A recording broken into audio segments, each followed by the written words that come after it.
Экспо халықаралық көрмесі Қазақстанды төрткүл дүниеге жаңа қырынан танытты. Ел мерейін өсірді. Жаһандағы озық технологиялар таныстырылған тарихи шараға оңтүстіктің 150 жасы еріктілер ретінде тартылды. Алтын уақыттарын әлем назарына аударған ауқымды шара шарапат үшін жұмсап, ақсыз еңбек етті. Олар елорданың соңғы жылдары тіпті құлпырып кеткенін айтады. Сол мақтаныш сезіммен бөлісу үшін белсенді топ өкілдері біздің арнаға арнайы келді.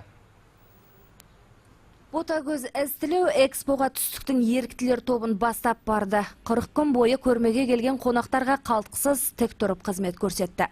Туристерге жылы қабақ танытып, қазақ халқының қонақ жайлығын паш етті. Шараның жоғары деңгейде өтуіне үлес қосқан бұрымдының бойында мақтаныш сезімі басым. 40 күн бойы оңтүстіктің жастары ақысыз жұмыс істеген болатын. Оларды ойында бір ғана ой болған, бір ғана ой түйіндеп кеткен еді осы жерден. Өзімнің еліме, жеріме сәл болса да бір үлесімді қосып, және де ертең Қазақстанның болашағына бір қадам болса да алдыға басайын деген ниетпенен барып жұмыс атқарып келген болатын.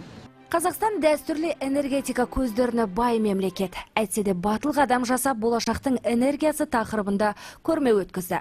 3 айға созылған шара сәтті аяқталды. Көрме тек Қазақстан дауысын әлемге тарататын алаңға айналған жоқ.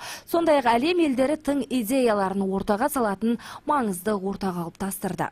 Мен Астанаға барып, экспо волонтері болғаным үшін өте қатты қуанамын. Себебі Астана қаласында экспо халықаралық көрмесі дүние жүзіндегі туристер, қонақтар келіп жатқанда, біз ол кісілерге олардың тілінде Қазақстанымыздың, егемен Қазақстан елінің салт дәстүрін, әдет ғұрпын осылар насихаттау барысында оларға түсіндіріп өткенім үшін мақтан тұтамын. Себебі Қазақстанда осындай жастарымыз барып қызмет көрсеткен үшін олар өздерінде мақтан тұтады. Халықаралық қазылар алқасы ең үздік павильондарды анықтады. Марапаттар 2 номинация бойынша павильондардың аумағына қарай табыс етілді.